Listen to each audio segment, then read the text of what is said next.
प्रिय भक्तगण, आज हम आपको एक कथा का श्रवण करा रही हूँ जो सुनने मात्र से आपके जीवन में सुख, संपत्ति और धन की वर्षा होगी। तो चलिए कथा को प्रारंभ करते हैं। एक बार माता पार्वती भगवान शिव से पूछती हैं, प्रभु, कल मेरी एक भक्त ने मुझे याद किया था। मैं उसकी विनती टाल नहीं सकी और रात्रि में उसके सपनों में पहुंच गई। तब उस भक्त ने मुझसे 3 प्रश्न पूछे। मैंने उससे कहा कि मैं तुम्हें कल्पना है कि तुम्हारे स्वप्न में आकर तुम्हें तीनों प्रश्नों के उत्तर अवश्य दूंगी। प्रभु, जब से मेरी भक्ति के अन्य 3 प्रश्न पूछे गए हैं, तब से मेरा मन विचलित हो गया है। कृपया आप मुझे उन तीनों प्रश्नों के उत्तर बताइए और मुझे संतुष्ट करिए, ताकि मैं अपनी भक्त को इन तीनों प्रश्नों के उत्तर दे सकूं। अगर आप यह कहानी सुन रहे हैं तो पूरा सुनिए। इस कथा को आधा अधूरा छोड़कर जाने की गलती मत करिएगा, क्योंकि इस पवित्र कथा को पूरा सुनने से मनचाहा फल की प्राप्ति होगी। इसलिए इस कथा को पूरा सुने। आप शिव भक्त हैं तो भोलेनाथ का अनादर ना करें। भगवान शिव कहते हैं, पार्वती, ठीक है, तुम अपने तीनों प्रश्न बताओ। मैं तुम्हें पूरी कोशिश करके खुश करने का प्रयास करूंगा। यह कहते हैं, माता पार्वती, प्रभु, मेरा पहला प्रश्न है, कौन सी महिला के जीवन में एक पुत्र नहीं होता? मेरा दूसरा प्रश्न है, किस प्रकार के आभूषण पहनने से महिला या पुरुष की जीवन में दुखद मौत होती है? मेरा तीसरा प्रश्न है, किस रंग की वस्त्र स्त्री को स्वर्ग में स्थान दिलाता है? भगवान शिव कहते हैं, पार्वती, तुम्हारे 3 प्रश्न अत्यंत महत्वपूर्ण हैं। जो भी इन प्रश्नों के उत्तर को समझकर जीवन में लागू करता है, उसे जीवन में और मृत्यु के बाद भी अधिक ज्ञान प्राप्त होता है। भगवान शिव जारी रखते हैं, पार्वती, मैं तुम्हें तुम्हारे 3 प्रश्नों के उत्तरों का एक छोटी सी कहानी के माध्यम से दूंगा, जिससे तुम अच्छे से समझ सको। मगर मेरी एक शर्त है, जब तक मैं इस कहानी को सुना रहूं, तुम्हें ध्यान से सुनना होगा। पार्वती बोलती है, ठीक है प्रभु, मैं आपको वचन देती हूँ कि मैं कहानी को पूरे मन से सुनूंगी, और इसके साथ ही आप हमारी कहानी में खो जाइए और कहानी के अंत तक जुड़े रहिए, क्योंकि एक अधूरी कहानी सुनने से हमें हमेशा अधूरा ज्ञान ही प्राप्त होता है, जो कभी भी जीवन में काम नहीं आता। तो आइए कहानी शुरू करते हैं। भगवान शिव बताते हैं कि पार्वती के नीचे पहाड़ों की एक गहरी खाइयों में एक छोटा सा गांव बसा था। उस गांव के मुखिया के पास 2 पुत्र थे। पुत्रों की शादियां हो चुकी थीं। मुखिया की पत्नी और मुखिया के बड़े पुत्र की पत्नी दोनों बड़ी ही कठिन और दुष्ट स्वभाव की थीं। इसलिए मुखिया की पत्नी अपने बड़े पुत्र की पत्नी को बहुत प्यार करती थी, मगर छोटे पुत्र की पत्नी बहुत ही अच्छे स्वभाव की थी, और वह एक पतिव्रता स्त्री भी थी। घर के सारे काम उन्हीं को करने पड़ते थे। फिर भी मुखिया की पत्नी और उसके बड़े पुत्र की पत्नी हमेशा छोटी पुत्र की पत्नी का अपमान करती रहती थी। भगवान शिव बताते हैं कि पार्वती के बड़े पुत्र की पत्नी के पास एक बेटा था। वहाँ एक छोटी सी बहू थी, लेकिन उसका कोई बेटा नहीं था। भगवान शिव बताते हैं कि पार्वती मुखिया की पत्नी और बड़ी बहू हमेशा छोटी बहू के पुत्र को लेकर ताना मारती रहती थी, लेकिन वो बेचारी कुछ नहीं कर सकती थी। वह हमेशा सुनती थी। अब मैं तुम्हें मुखिया की छोटी बहू की कहानी विस्तार से सुनाता हूँ। इस कहानी से तुम्हें तुम्हारे पहले प्रश्न का उत्तर मिलेगा। तो यह था तुम्हारा पहला प्रश्न, कौन सी स्त्री के भाग्य में पुत्र नहीं होता है? भगवान शिव कहते हैं कि पार्वती मुखिया की पत्नी बड़े ही दुष्ट स्वभाव की स्त्री थी।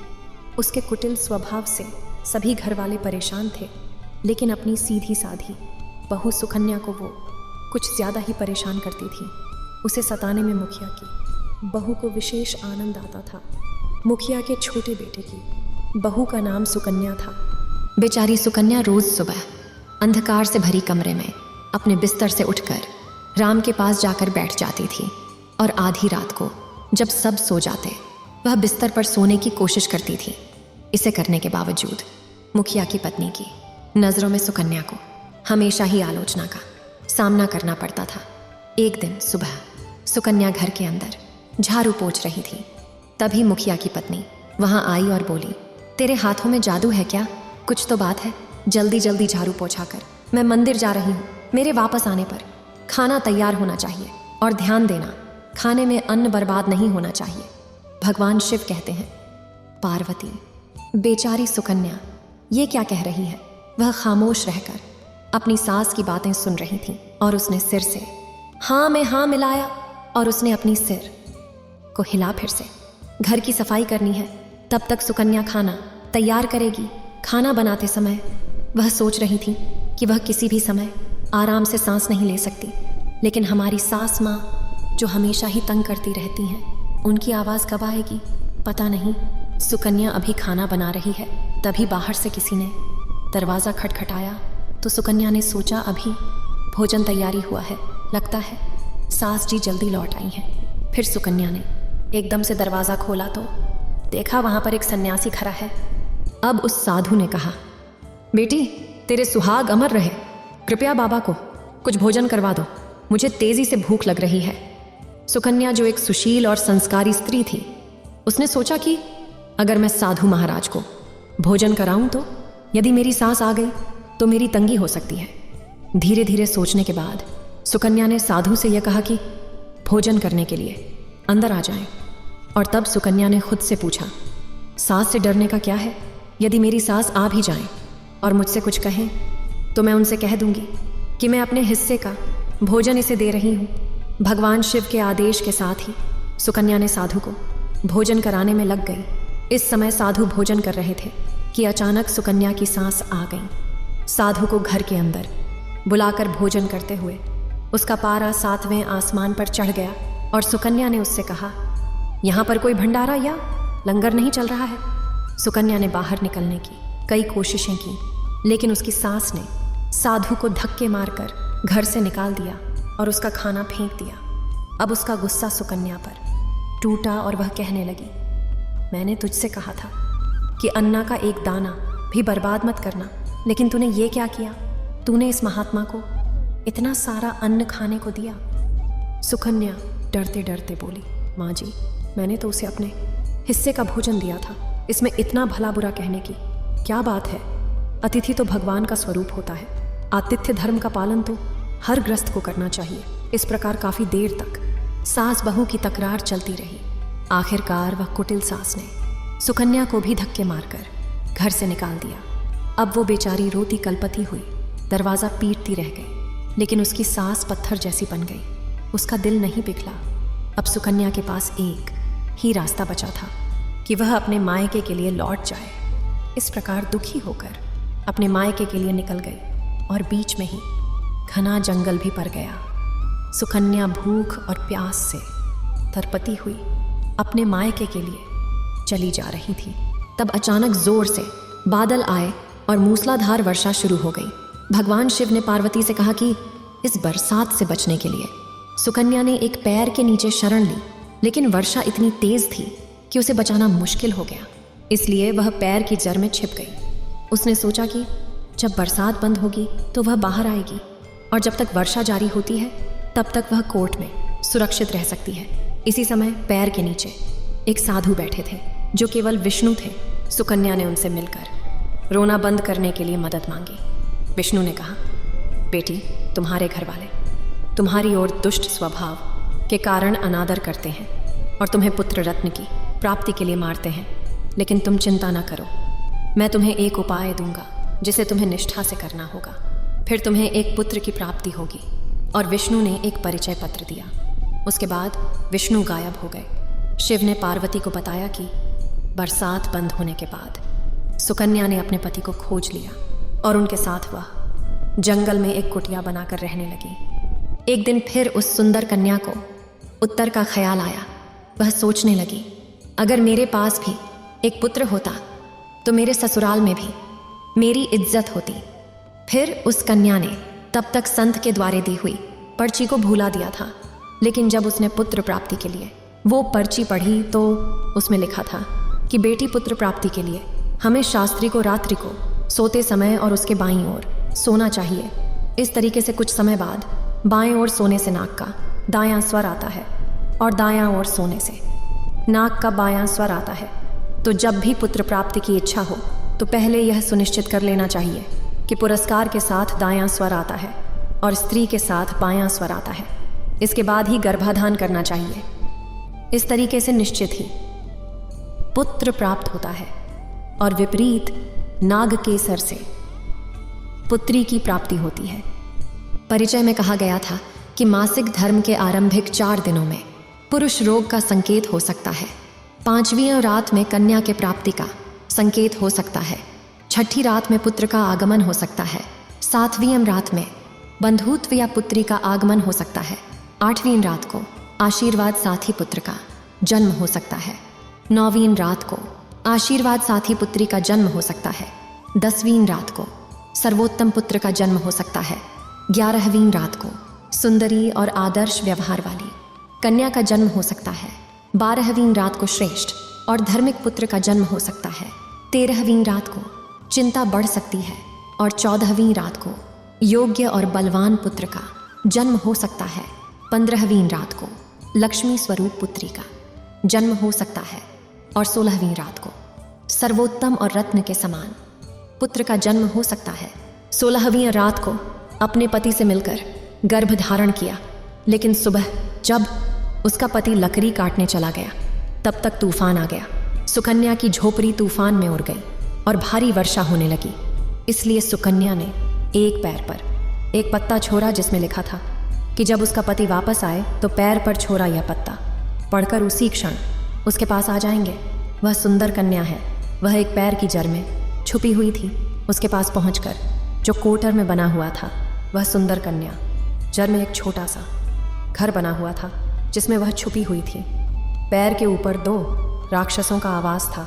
बहुत समय बाद एक किसान पैर की ओर बढ़ रहा था। वह बोली, अब तो चलने दो, वरना मुझे सोने के खजाने को लेकर जाना है। तब दूसरी राज्य से आई बोली, यह क्या बड़ी बात है, हमें इस पैर को अभी उड़ा देना चाहिए। इसके बाद वह किसान पैर के पास गई और बोली, इसे अब उड़ा दो, वरना मुझे सोने के खजाने को लेकर जाना है। इसके बाद पैर एकदम से उड़ने लगा। वहीं पर सुकन्या क्वार्टर में छुपी थी, थकी हुई और हारी हुई। जब पैर उड़ने लगा, सुकन्या की नींद खुल गई और वह देखकर घबरा गई कि पैर के उड़ने की वजह से क्या हो रहा है। फिर जब सुकन्या ने कोटर से बाहर झांक कर देखा तो पैर की डाल पर 2 राजकुमारियां बैठी थीं। सुकन्या ने स्थितियों को समझते हुए समझौता किया और सोचा अब क्या होगा। इसके बाद एक क्षण के लिए जब पैर उड़ रहा था, वह पैर सोने के खजाने के पास पहुंच गई। वहां दोनों राज्यों में भूख लग रही थी, इसलिए वे शिकार करने निकल गईं। अब हमें उन दोनों राज्यों के बाहर जाना चाहिए। जब वे वहां पहुंची, सुकन्या कोटर से बाहर निकली और चैन से सांस लिया। अब जैसे ही सुकन्या ने सोने की रेत को देखा, वह दंपत्ति के बीच पड़ गई कि यह सोने की रेत है। फिर सुकन्या ने अपनी धोती के किनारे में जितनी रेत बांध सकती थी वह किया और चुपचाप वह सोने की रेत ले ली। बदल देने के बाद वह उसी रूप में पुणे आई और छुप गई। यहाँ पर तुम उस सुंदर क्वार्टर में जाओ और उन्हें वापस आने दो। वे दोनों फिर अपने राज्यों से पैर पर वापस आ गए और वह एक दूसरे से बोलने लगे, आज हम खूबसूरत भोजन करके पूरी तरह संतुष्ट हो गए हैं। अब हम वापस वहीं जाते हैं जहाँ से हम आए थे। ठीक थोड़ी देर में वो पैर उड़ करके उसी स्थान पर पहुँच गए जहाँ से वे शुरुआत में आए थे। वह सुंदर क्वार्टर में ही वो सुंदर लड़की छुपी रही। वह राजसी पैर से बाहर नहीं आई। वह सुंदर लड़की अभी भी वहीं क्वार्टर में छुपी है, जब तक उसे किसी कारण से पैर से बाहर नहीं जाने दिया गया। और जैसे ही रात का समय आया, वह सुंदर लड़की सोने की रेत लेकर क्वार्टर से बाहर आ गई। उसके मन में यह विचार आया कि मैं इतना सारा सोना लेकर सास माँ को खुश कर दूंगी और फिर वह मुझसे कभी नफरत नहीं करेंगी, हमेशा मुझसे प्यार करने लगेगी। इस ओर सुकन्या ऐसे सोच रही थी। तब तक सुकन्या के पति सुकन्या को खोज रहे थे और वे उसी क्वार्टर की दिशा में आ जाते हैं। फिर सुकन्या अपने पति को सब कुछ बताती हैं और उनके साथ घर के द्वार पर पहुंचती हैं। सुकन्या अपनी सास माँ से कहती है, देखो सास माँ, मैंने आपके लिए क्या लाया है। और फिर वो इसी तरह कहती है और घर में प्रवेश करती है। फिर सुकन्या अपनी सास माँ को सारा सोना देती है और उसे सोना कैसे मिला वह भी उनको बता देती है। सोना लेने के बाद सुकन्या की सास बहुत क्रोधित होकर कहती है, तू बहुत कम सोना लेकर आई है, तुझे वहाँ पर जितना सोना था सब लेकर आना चाहिए था। फिर सुकन्या सास की बात सुनकर कहती है, माँ जी, हमारी 3-4 पीढ़ियों के लिए यह सोना पर्याप्त है। तो सास उसे मूर्ख कहती है। सोना कभी भी काफी नहीं होता, जितना हो वही कम होता है। अब तू जा देख फिर आना, जितना सोना तू बटोर कर लाती है। पार्वती सुकन्या ने कहा, मेरी सास को मैंने बहुत समझाया, पर उस लालची दुष्ट स्त्री की समझ में कुछ नहीं आया। वह सुकन्या की कोई बात सुनने को तैयार नहीं थी और वहीं उसी पैर के क्वार्टर में बैठ गई। उस वक्त जैसे ही वह पैर पर पहुंची, पैर तुरंत उड़ने लगा। वहां पैर ऊपर उड़ रहा था। सुकन्या की सांस बेहद खुश थी, क्योंकि वह सोच रही थी कि आज मैं बहुत सारा सोना इकट्ठा करूंगी। जब सुकन्या ने यही बात सुनाई तो एक राजकुमारी ने कहा, चलो आज हम स्वर्णद्वीप पर जाकर मछलियों का स्वाद लें। फिर जैसे ही राजकुमारी ने मछली की ख्वाहिश जताई, पैर बिल्कुल मछलियों की ओर उड़ चला। यह सुनकर राक्षसियों की बात को सुनकर वो लालची स्त्री संयम नहीं बिगाड़ सकी। उसने तुरंत बोला, क्यों जा रही हो सोना? टापू की बजाय मत्स्यद्वीप की ओर चलो। राजकुमारी को यह सुनकर वह जान गई कि क्वार्टर में कुछ छिपा हुआ है। राजकुमारी ने वो लालची स्त्री को उठाकर पैर से नीचे फेंक दिया। वो स्त्री जब जमीन पर गिरी तो उसके प्राणों की गणना हो गई। अब जब यह सूचना मुखिया तक पहुंची कि उसकी पत्नी की मौके पर है, तो मुखिया अपने छोटे बेटे के पास गया और कहा, बेटी, मैंने पहले ही समझाया था कि तुम ऐसा काम नहीं करोगी, लालच नहीं करोगी और बेटियों के साथ ऐसा व्यवहार नहीं करोगी। मैं क्या करूं? वह मेरी बातों को नहीं मानी और आज उसे उसके कर्मों का फल मिल गया। वहां पर सुकन्या अब अपने पति के साथ सुख संपन्न जीवन का आनंद उठा रही है। फिर समय पूर्ण होने के बाद सुकन्या को एक बड़े ही आशीर्वाद स्वरूप पुत्र की प्राप्ति हुई। फिर वह सुकन्या अपनी गोदी में पुत्र को खिलाते हुए देखकर उसकी आनंद की कोई सीमा नहीं थी और उसने विष्णु और लक्ष्मी का दिल से आभार व्यक्त किया। वहीं सेठ के बड़े बेटी जो सुकन्या को पुत्र के लिए हमेशा डांटती रहती थी, जब सुकन्या को पुत्र की प्राप्ति हो गई और धन भी प्राप्त हो गया, तो सेठ की बड़ी बहू ने सुकन्या के सामने हाथ जोड़कर अपनी गलती के लिए माफी मांगी। फिर सुकन्या एक बड़ी ही पतिव्रता स्त्री थी, बहुत ही दयालु स्वभाव वाली स्त्री थी, इसलिए वह अपनी जेठानी को क्षमा कर दिया और जो सोना वह लाई थी उसका आधा हिस्सा वह अपनी जेठानी को भी दी। इस तरह सरपंच जो अब उसके छोटे से पुत्र का वात्सल्य देखता था, उसके पूरे परिवार के साथ खुशियों का आनंद लेने लगा।